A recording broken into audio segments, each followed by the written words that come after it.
नमस्कार, जियोपॉलिनॉमिक्स में आपका स्वागत है। आज हम बात करेंगे China, USA, Russia, Iran, Israel, Hezbollah, UAE, Netherlands, Sweden, etcetera etcetera etcetera. 14 दिनों में जियोपॉलिटिक्स में बहुत उथल पुथल हुई है। पर ये उथल पुथल क्यों हुई, क्या हुई, कैसे हुई, आगे क्या होगा, ये समझने का प्रयास करते हैं इस वीडियो में। पहले हम बात करेंगे चाइना की। चाइना की क्यों बात करेंगे? क्योंकि दो महत्वपूर्ण लोग चाइना आके गए हैं, एक प्रेसिडेंट ट्रम्प, दूसरे प्रेसिडेंट पुतिन। वहाँ पे जाए उससे पहले आपसे एक अपील है, अगर आपको हमारा कंटेंट पसंद आता है तो कृपया हमारी चैनल को सब्सक्राइब कीजिए, वीडियो को लाइक कीजिए। आपका कोई फीडबैक, यदि आपका कोई प्रश्न है तो हमें कमेंट सेक्शन में पूछिए, हम उसका जवाब देंगे। बात करते हैं सबसे पहले पुतिन जी चाइना जाते हैं। पुतिन जी चाइना क्यों जाते हैं? क्योंकि चाइना उसका सप्लायर भी है, परचेजर भी है, चाइना उसका कस्टमर है, चाइना उसको पैसे देता है, रशिया उसको तेल देता है। रशिया को फिलहाल पैसों की ज़रूरत है क्योंकि यूक्रेन के साथ रशिया का युद्ध अभी 5वें वर्ष में एंटर करने वाला है। ना रशिया पीछे हट रहा है, ना यूक्रेन पीछे हट रहा है। ऐसी परिस्थिति में चाइना रशिया को युद्ध चलाने के लिए पैसे चाहिए। वो अपने एक तरह से कस्टमर को मिलने भी गए थे। चाइना और रशिया के काफ़ी मतभेद हैं।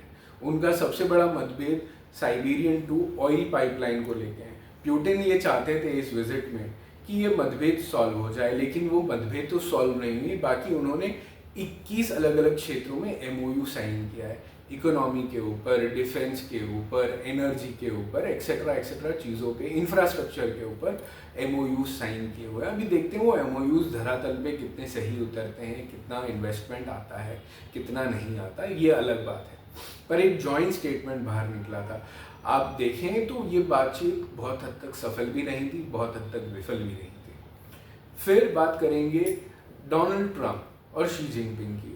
हम जानते हैं कि डोनाल्ड ट्रंप काफ़ी ओपन तरह के प्रेसिडेंट हैं। वो बहुत मुखर होते हैं, जो भी चीज़ है वो कैमरा पे बिना डरे बोल देते हैं। कहीं एक्सपर्ट्स ये मानते हैं कि राजनीतिक सूझबूझ शायद कम रखते हैं। पर डोनाल्ड ट्रंप गए थे। डोनाल्ड ट्रंप ने बहुत वोकली ये कहा था कि चाइना के साथ हम हमारे जो डिस्प्यूट्स हैं वो सॉल्व कर देंगे, लेकिन जहाँ तक उनकी जो चाइना की विजिट बात रही वो पूरी तरह से विफल रही, चाइना विजिट उनकी, क्योंकि जॉइंट स्टेटमेंट तक बाहर नहीं आया डोनाल्ड ट्रंप का और शी जिनपिंग का। तो जो भी प्रयास करने गए थे डोनाल्ड ट्रंप ने बहुत मुखर तरीके से चाइना का कड़े शब्दों में निंदा की थी चाइना की। उन्होंने टैरिफ्स लगाए थे, टैरिफ्स हटाए थे, फिर उन्होंने कुछ कहा था। हम जानते हैं कि वो काफ़ी बड़बोले हैं, पर शायद उनके रिश्ते इतने सुधरे नहीं हैं चाइना के साथ जितना हम चाहते थे, वरना तो एक जॉइंट स्टेटमेंट तो कम से कम बाहर आता, वो भी बाहर नहीं आया। बात करते हैं भारत की। भारत में हम देखते हैं प्रधानमंत्री जी यूएई जाते हैं, वहाँ से यूरोप जाते हैं। यूएई और यूरोप क्यों जाते हैं? हमारा जो इसमें एंगल है, एक तो हमारी एनर्जी को लेके, हम जानते हैं कि हम हमारी एनर्जी को, तेल को लेके, गैस को लेके हम जो है वो दूसरे देशों पे निर्भर हैं। हमारे यहाँ पे इस चीज़ की कमी है, देश में बहुत ज़्यादा ज़रूरत है ऑयल की, एनर्जी की। तो हम सबसे बड़ा सप्लायर तो वैसे हमारा रशिया है, दूसरे नंबर पे यूएई हमारा सप्लायर है, तीसरे नंबर पे हमारा वेनेजुएला सप्लायर है। अमेरिका चाहता है कि वो हमारा सप्लायर पहले दूसरे नंबर पे बन जाए, पर हम अमेरिका से तेल ज़्यादा खरीद नहीं रहे हैं क्योंकि उससे लैंडिंग कॉस्ट हमें बहुत महंगी पड़ती है। और अगर किसी तरह से अमेरिका बन भी जाता है तो ट्रंप के पास एक विनिंग कार्ड होगा कि चलो मैंने ये युद्ध के पैसे वो यहाँ वहाँ से वसूल कर लिए, इंडिया को मेरा बड़ा वाला कस्टमर बना दिया, एक्सेट्रा एक्सेट्रा। हम वो कर नहीं रहे, पर हम यूएई एक तो एनर्जी सिक्योरिटी के लिए गए थे। आपने समाचार में देखा होगा कि हमारा और यूएई का एनर्जी को लेके एक पैक्ट हुआ है कि यूएई अपना तेल भारत में रिजर्व करेगा। पर सवाल बड़ा है, ये एक स्ट्रेटेजिक विजिट थी जो प्रधानमंत्री जी की थी। वो उसके बाद दूसरी स्ट्रेटेजिक विजिट थी प्रधानमंत्री जी की, नीदरलैंड्स में थी, स्वीडन में थी, क्योंकि बहुत सारी टेक्नोलॉजी, हम जानते हैं कि हमने सेमीकंडक्टर्स में वेफर्स बनाने में काफ़ी इन्वेस्ट किया है, सेमीकंडक्टर वेफर्स में। पर उनको आगे प्रोसेस करने के लिए जो मशीनरी चाहिए वो नीदरलैंड, वो स्वीडन में बनते हैं। नीदरलैंड्स में डैम्स के ऊपर काफ़ी उन्होंने रिसर्च की हुई है। दुनिया की सबसे बेस्ट डैम्स नीदरलैंड्स में है, क्योंकि वहाँ पे काफ़ी जो है सी बहुत वाइल्ड है, जो ज़मीन है इट इज़ वो सी एवरेज सी लेवल से थोड़ी सी नीचे है। तो उन्होंने काफ़ी रिसर्च की हुई है और गुजरात में एक प्रोजेक्ट बन रहा है जहाँ पे हमको इस तरह की टेक्नोलॉजी की ज़रूरत है। तो हमारी ये जो विज़िट थी वो बहुत स्ट्रेटेजिक थी, पर जो आप डोनाल्ड ट्रंप की और पुतिन जी की विज़िट देख रहे हैं ये बहुत टेक्टिकल थी। ये इसलिए थी क्योंकि इन्होंने सीज़ फायर की, ट्रंप जी ने सीज़ फायर में वो खाली समय में वो अपनी ताकत को एसेस करना चाहते थे कि मेरी ताकत क्या है, मेरे को किस रिसोर्सेज की ज़रूरत है, वो रिसोर्सेज बटोरना चाहते थे। तो ये बहुत एक टेक्टिकल पॉज था।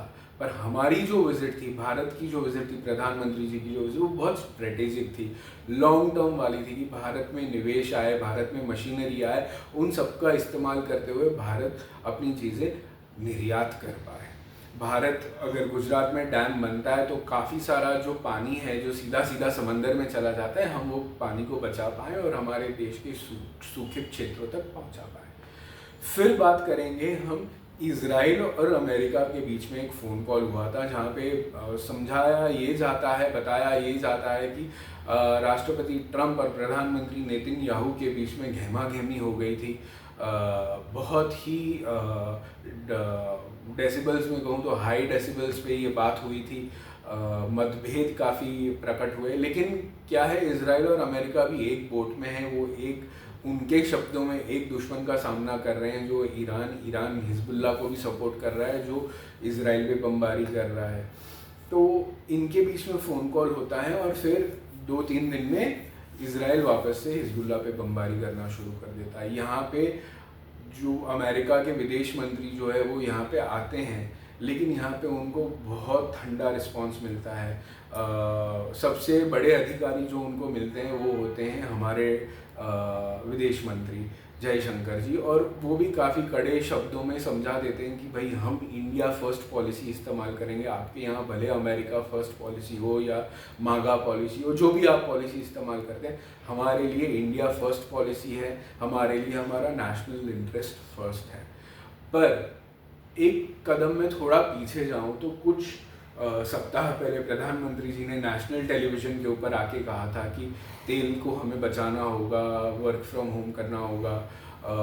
तेल, एक अंदेशा दिया था तेल की कीमतें बढ़ेंगी। सोना भी हमको कहा गया था कि जो टेम्पटेशन है सोना खरीदने का थोड़ा कम रखिए, फ़िलहाल के लिए हम ये सारी चीज़ें आयात करते हैं, निर्यात कर मैन्युफैक्चर करते नहीं हैं। तो बहुत ज़्यादा फॉरेक्स जो है वो बाहर जा रहा है हमारा, तो उसको हमें बचाने की आवश्यकता है। ये एक अंदेशा था प्रधानमंत्री जी का हमें कहने के लिए कि आप कम इस्तेमाल कीजिए, पर ये भी एक अंदेशा था कि कीमतें इन चीज़ों की बढ़ने वाली हैं और हमारी आगे की एनर्जी को सुरक्षित करने प्रधानमंत्री जी वहाँ पे गए थे। इसका मतलब ये भी है कि प्रधानमंत्री जी को या हमारी सरकार को ये पता था कि ये जो सीज़ फायर है ये अल्प विराम है, ये पूर्ण विराम है नहीं। अगर ये सीज़ फायर ही, मतलब हम इस सीज़ फायर को मान लेते कि ये भाई पूर्ण विराम है, तो प्रधानमंत्री जी टेलीविज़न पे आके ये सब नहीं कहते। पर हमारे लिए जो आम नागरिक हैं, हमारे लिए समाचार अच्छा नहीं है। हमें यही मान के चलना होगा कि युद्ध थोड़े दिन और ज़्यादा चलेगा, और अगर ईरान ये काबिलियत रखता है कि यूक्रेन की तरह वो एक पॉलिटिकल रेजोल्यूशन रखता है कि वो फाइट बैक करे, तो ये युद्ध शायद और लंबा चलेगा। हालांकि मुझे लगता नहीं है पर्सनली कि इतना 2-3-4 साल चलने वाला युद्ध है, क्योंकि दिसंबर में यूएसए में मिड टर्म के इलेक्शंस है और उसमें अगर ट्रंप हार जाते हैं मिड टर्म इलेक्शंस तो हो सकता है वो इम्पीच हो जाएं। ट्रंप इतना बड़ा रिस्क लेना चाहेंगे, वो रिस्क टेकर रहे हैं, लेकिन इतना बड़ा रिस्क वो लेना चाहेंगे नहीं चाहेंगे हमें पता नहीं है। फ़िलहाल अगर हम एक्सपर्ट्स की माने तो अमेरिका में उनकी रेटिंग बहुत कम चल रही है। अमेरिकन टैक्स पेयर्स अभी भी अपने जो डिसीजन था ट्रंप को वोट देने का उस पर विचार कर रहे हैं। अगर ये विचार कड़े शब्दों में एक तरह का प्रवाह बन जाता है तो शायद ट्रंप मिड टर्म इलेक्शंस नहीं जीतेंगे।